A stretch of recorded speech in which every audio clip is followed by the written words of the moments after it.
Hey aspirants, welcome to Insights IAS initiative. Hope you all are doing good. In today's first topic, we talk about a very hot issue being debated world over, and this debate is kind of going to continue in 2025 itself because, as we know, COP29 related to climate finance, there was no conclusive document signed, and the discussions are going to be moved to COP30 that's going to be hosted in 2025. So let us see how India can fund its climate plan, and we need not rely only on the public funding or let's say through the international donors. India can also work on self funding in various patterns that we look into this question. So try to note this topic under GS paper 3 conservation topic under climate finance. So, what the author tells here is about this is basically an article from New Indian Express. So, climate adaptation we talk about used to be once upon a time like a kind of distant dream, that is, let the climate change come, then let us adapt. So that day has already come, unfortunately, as we are seeing an increasing rise in heat waves in India. More torrential and erratic monsoon patterns are observed already. So it is high time we start adapting to climate adaptation. So here, while climate mitigation is about taking those measures that will prevent greenhouse gas emissions, that will reduce CO2 emissions, that is basically trying to prevent the world from changing or prevent the climate from changing. They are quite attractive business opportunities. Take for example, wind energy today is a very important renewable energy source. We talk about solar energy. So these are preventing the earth from getting heated up. So mitigation anyway is getting a good amount of investment both from the private and from the public spaces. But the challenges when it comes to adaptation. So why adaptation is not gaining the attention that it is needing is because of the financial details that goes into it. So let us take one by one, and these challenges, remember, are going to be very important for discussions related to climate finance. So why do we have an issue? Because there is lack of localized climate risk data. So, because this lack of data has hampered informed decision making and also discourages investors. So, as investors make the call based on important data, lack of such a data is discouraging investors, we must say. The second one is there is a perception, popular perception that adaptation projects yield low returns. So this again is second reasons why especially private investment is lacking in the sector. The third one is about high upfront costs. High upfront costs plus long payback periods. So, because of these two reasons, the whole finance mechanism of adaptation is very complex and less attractive. So, the other challenge or the fourth challenge we can talk about fragmented nature of funding. So why this is so? Because most of the funding in private sector is driven by donors. So it is nothing but a donor led short term investment model that's going on, whereas adaptation needs investment on long term basis for the changes to sustain. The fifth one is sub-national governments. So most of the time the state governments are tasked with implementing adaptation measures and they lack financial support, financial and even technical expertise and designed to execute projects that are effective in adapting the country to climate change. Then we have insufficiency in scale, that is National Adaptation Fund for Climate Change. It provides critical support, but these funds need scaling up, that is they need more contribution so that the multiple challenges can be addressed at the same time. In an international level, green climate fund, then global environment facility, these kind of fundings needs to have a robust mechanism now so that any national and international contribution is going to work. Now, what is the scope for climate financing, or what are the areas funding can be done? This is a very interesting part where you can make quite a lot of difference in your answers. That is, most of the adaptation funds will be focusing on nature based solutions. So, example for this could be ecosystem restoration. Let's say it is about restoring a wetland, restoring a particular forest patch. So that could be the next major funding area for adaptation measures. Then the focus should also can be on resilient infrastructure, creating such infrastructure which can stand the whole concept of climate change. Let's say, for example, transportation that doesn't get halted due to climate change. Let's talk about urban system that knows that flood would come and it would adapt itself. So such resilient infrastructure could be an area for adaptation funding. The third one would be focusing on agriculture resilience, that is creating some microfinance instruments that can help agriculture restore itself in case of climate change.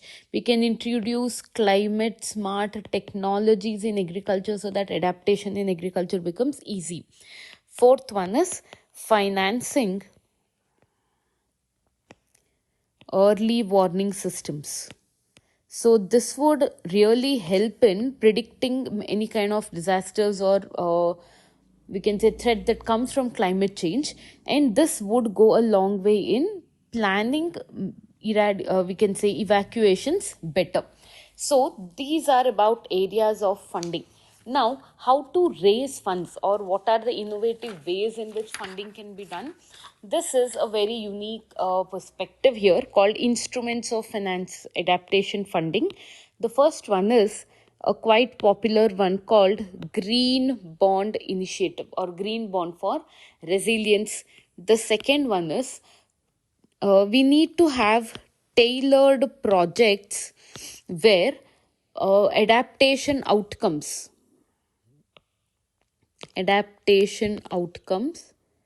are measurable. So when we measure it, we'll be able to pay for it correctly. Then the third one is insurance linked securities. Insurance linked securities for, let's say, something called catastrophe bonds. It is about a high yielding debt instrument that funds catastrophes, and any returns would be given to the victims in that case. The fourth one is called parametric insurance. Remember these terms, they're going to have a lot of edge in your answers. Parametric insurance covers a lot of likelihood of loss causing event. Let's say, for example, heat wave. So such events would be funded by companies so that people can be insured. So government would be funding the insurance companies so that they can give benefits to the public in case of a catastrophic event. Then next one is a very important component called community based Financing models. So, in this, cooperatives will be engaged to empower local stakeholders so that financing can be at the ground level. At the same time, we can have a small impact on by empowering the state governments as they play a pivotal role in adaptation process. So, we can talk about state specific adaptation plans. Adaptation plans, which are aligned with national goals. This is the need of the hour. Let's say something like National Disaster Management Act is amended to empower state governments. In a similar fashion, we can bring certain changes. At the same time, we can have institutional coordination across various sectors. So, cross sectoral adaptation efforts are needed. Then, we can have robust system for monitoring and evaluating outcomes. So we need to measure outcomes. That is an important necessity here. Fourth one is about engaging local stakeholders, and the fifth one is about a public private partnership model that works on funding mechanisms. So try to remember how India can fund the climate change plan, so that we need not wait for international funding under Paris Climate Pact, but self sustain our financial uh, climate related financial aspects. So the second one is a small topic from an editorial in Deccan Herald. So I've picked up only those points that would be exam relevant for us, and it is about a Manmohan-esque budget for the Trump era. So as you know, the budget is approaching very soon in this week, and there are many discussions across the newspaper as in how the budget should look like. So this is a small viewpoint related to how the budget should be during the Trump era, because India has a lot of stakeholding with the new president of USA. Hence, we'll just look this topic not only for the budget purpose, but in the long term, in many international relations answers, and especially answers related to Indian economy. Some of these pointers would be helpful for you to give some unique perspectives in your answers. So, this is about the first we will talk about Manmohan Singh's first budget. So, as you know, this budget was put or placed before the parliament in 1991-1992 period during Indian economic crisis, right? But the author here tells that it was not only India that was in crisis, but there were multiple international changes happening, which was kind of putting India into a situation where it had to change itself to the changing dynamics of the world. So, what were such changes? One was Berlin Wall collapse.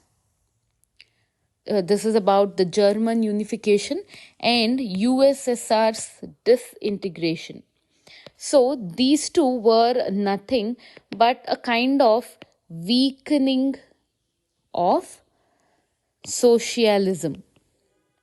So, when the world was moving towards a weakening socialism and created a new world order, India was then staring at a similar crisis where we also had to open up and come out of the models, that economic patterns we followed, towards a more open economic policy.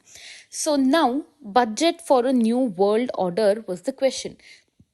So, Trump literally is rewriting the world order. What are the different ways in which is impacting? One is erecting walls for trading. This is to be true.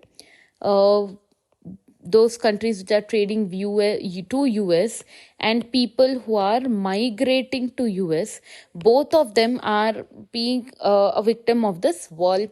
The second one, the concern is that this policy will be copied across the world. That is, other countries also will start building the wall, thus undoing all the changes the world had achieved in the globalization era, or let's say better, in a liberalization era. That is, free trade and capital movement will be very difficult from now on. The third one is there is a significant rise of authoritarian governments across the world. So these three changes have forced India to reinvent itself. So compared to, how is this time different from the 1991 era? So 1991, it was quite though it was a difficult moment, the decisions were quite clear that how this changes can be brought, because international markets back then, international markets were in a passion to open up the whole world economy so that the trade will reduce the disparities in the nation. And in the national level also, the aspirations were same, that is, opening of Indian economy to uh, outer world. But the problem is, here in the 1991 context, both international and national markets were poised towards freeing international markets. But in 2025, while the global markets are looking inwards, India is still aspiring to look outwards and re-establish its ties with other parts of the world, and India wants to open up even more. At the same time, the other problem is that India's GDP has registered a stagnant growth rate, and this is bound to continue. So what do we do in such a context? A small kind of suggestion has been told by this author here, that is, growth due to 1991 reforms were not inclusive.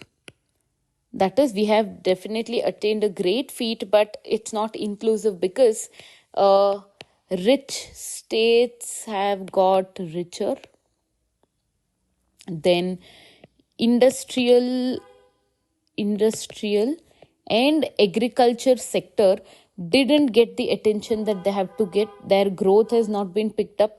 At the same time, not much jobs have been created in the sector, especially in the post 1991 era, because it was mainly focused on service sector that requires skilled employment. So currently, the reform agenda should focus on these ignored sections. So these ignored sections, when they get the exact focus, India will be able to better challenge the perceptions. So what are the other mixed targets where we can work is, let's say, GST is still not exactly one nation, one taxes, because of the multiple challenges it is facing. Fiscal deficit at 3% is still not a reality, we can say. So when these changes can be done, it can be done by making the whole reforms more inclusive. At the same time, we can talk about India having a good privatization roadmap, that is, which countries should privatize and which companies should be privatized, to what extent, how to be doing it. So that's a need of a clear cut roadmap. Once we have all of them, navigating through these rough international water would be quite planned and easy to handle. So try to add this for GS paper 3 Indian economy, so that your perceptions are quite unique in the answers. So the third article for today is from Down to Earth magazine. It is about Nigeria, world capital of skin bleaching, and their health minister has called attention to continental crisis. So this is not limited to Nigeria, but for the entire Africa. So if you see from a broader angle, this is an issue that hampers people across the globe, especially the Asians and Africans who are who are under the colonial rule of Europeans. So this skin bleaching is about the perception that darker skin tone people use the skin bleaching products to lighten their skin tone because of the various perceptions the society has created. So the minister recently, we are calling it as the Nigeria's dark story. So the image here in the backdrop signifies a particular product that helps in lightening of the skin tone. So many of us would have raised, we would have seen this, especially in the television advertisements, where many products are, advertising their particular cream or a kind of lotion which you use regularly, and your skin tone changes from a darker to a fairer one. So these kind of advertisements and the products becoming popular signify how the people in the world, especially the Asians and Africans, are obsessed with a fairer skin tone. So, here about the Nigeria's dark story, the health minister recently pointed out how widespread usage of skin lightening products across Africa is a major health risk. So, according to WHO, 77% of women in Nigeria use skin bleaching, and hence it's called as the world's capital of skin bleaching. So when we get the question why, what's the role of men in this, even many a times men encourage women to utilize this product so that their skin tone is lightened. So when you delve a little deeper into this topic, there are many questions that come to our fore related to how we are socializing as a society. So we'll see how this topic is useful again. So when we talk about why this trend, the first one is about beauty, wealth, and achievement.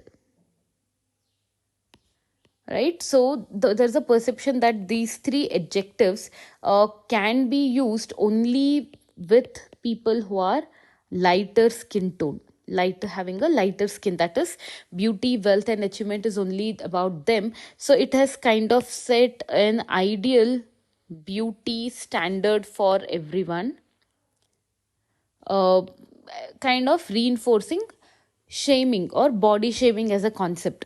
The second reason is about coloring as an idea.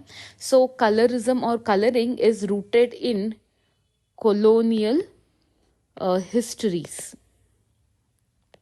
It equates lighter skin tones with social status. So, for example, in Africa or in many of the colonial countries, there is a term called as Eurocentric beauty standards. So we perceive that beauty and wealth comes from those ideas that are imitated in European countries. The third one we can highlight is the role of media here, like television media and other broadcast media. Advertisements especially reinforce stereotypes by promoting lighter skin tone. So stereotypes promotion is one of the ideas that's propagated by media. And how can we forget social media of the modern times? So social media has further amplified this process, especially when it comes to influencers, beauty brands which are promoting skin lightening products, and unfortunately they have millions of followers. So all of them would be listening to their story. So the fifth one is why it is happening is because there is lack of regulation. So a huge market this kind of industry is having, and this lack of stringent regulations on ad and also social media influencers is leading to many misleading information about this products. So at the same time, as the market is too huge, there are many threats of unregulated and counterfeit products going rounds in the market. So they are quite affordable and making it very harmful to the public. At the same time, corruption at the ground level, followed by inadequate resources to handle these kind of challenges, and lack of public awareness. This has only complicated the issue. So where this is relevant, if you check in GS paper 1, Indian society, which is also having a basic feature of obsession with fairer skin tones. So, and many stereotypes are brewed in this system. So that is one of the usages if you get any questions. Again, GS paper 1, globalization and its impact on Indian society. In this, it would be relevant. In GS paper 3, various chemicals that go into making of skin lightening products. So do let us know in the comment section what are those dangerous chemicals that go into skin lightening products, because this could be a probable question for your upcoming prelims as well. So when it comes to GS paper 4, we can talk about how various stereotypes are deepened in the society through families and social systems. So considering an inclusive society and equitable society is becoming difficult day by day, because these stereotypes are only deepened due to families and other social systems like advertisements and media. So we can just quickly take down a practice question and you can approach it whenever you are free. So it is about globalization has reinforced certain stereotypes related to gender, race, and class. So, evaluate its implications for social justice. So this is a 10-mark question in 250 words. You can just try to attempt various dimensions of this questions. The last topic for today's discussion is about a question called Purifying the Mind to Banish Ego.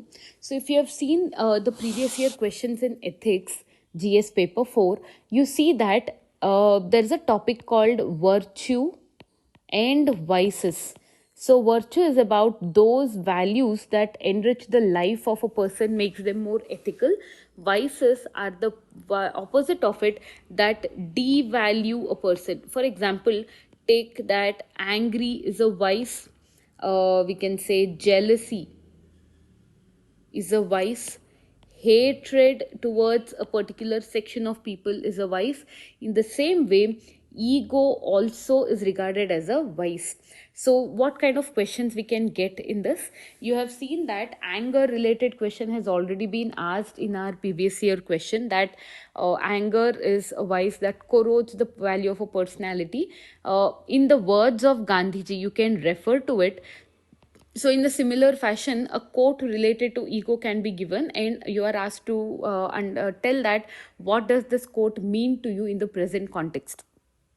So let's quickly check what exactly this ego is, and let's say there are a few small stories that we can link to the topic of ego, so that you can write your answer by explaining that what the question is asking about is very clear to me. So here we'll start with a very popular story of Akbar and Birbal. So Akbar once asks Birbal, who is great?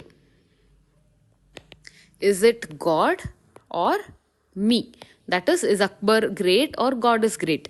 So Birbal, who is known for his witful answers always, tells that you are great, my emperor, because as an emperor, you can banish anyone from your court, but God cannot banish you from his creation. So this tells that how a person, when gets a very important position or power in the society, ego takes over, telling that there is nobody beyond me in this entire world, even including the creator. So a simple answer by Birbal tells that ego blinds us.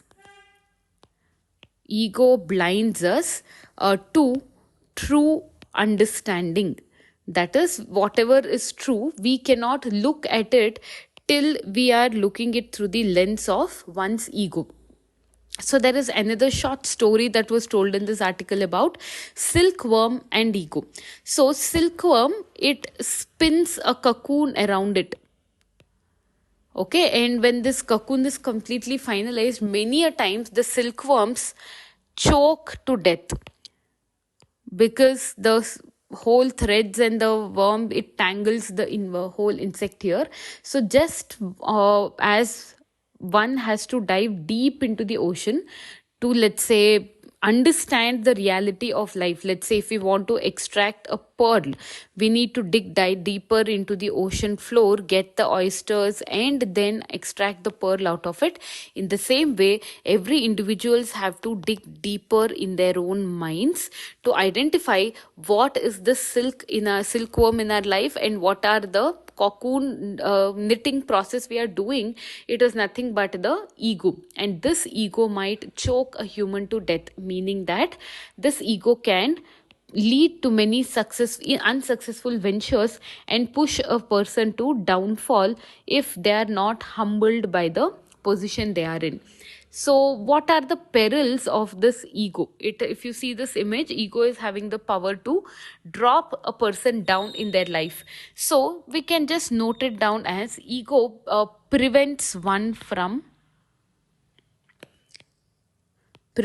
individual from being sensitive. So, being sensitive or being sensible, one can bring right feelings. But when that sensibility isn't there due to ego, the person's decision making is definitely hampered and inhumane.